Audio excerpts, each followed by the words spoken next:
restore this aspect of justice within the proper understanding of justice within an orthodox umbrella?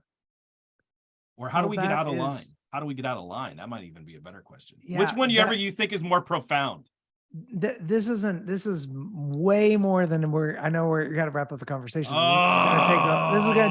This would take an number hour. 3. This is going to be number 3, Trevin. That means you're going to be back again. We got to finish it up for number 3. Yeah, no, that's a really difficult question, because it's interesting, because in the American context, some things have been bifurcated that were not bifurcated in other, either in our history or globally.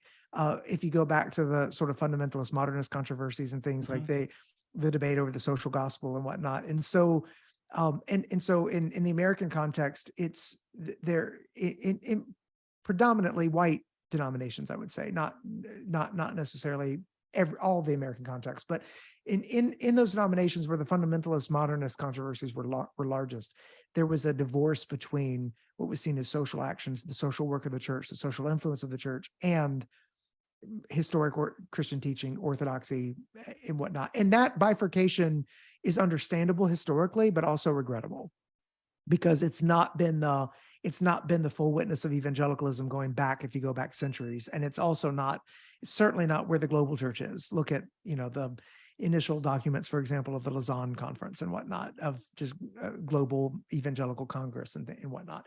How is it that we get out of line here? Or how do we differentiate between sort of biblical social justice, or like social justice as,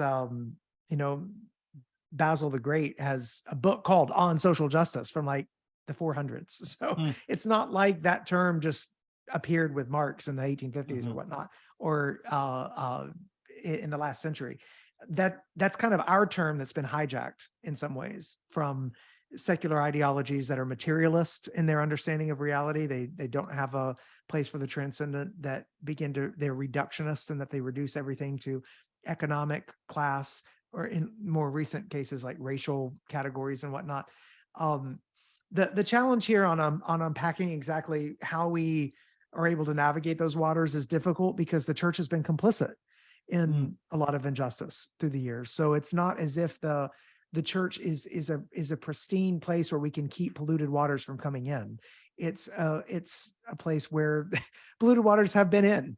And so it's possible to that you're trying to prevent secular ideologies from coming in and wreaking havoc today, but you can only do that with, I think, some level of authority if you're also seeking to disinfect the water that you're in from the pollutions of racism that have been in the water for a long time, to the point that some people don't even recognize that they're there. So anyway, that's a very short beginning answer to a really long conversation we could have at some point. Yes, we will have at some point.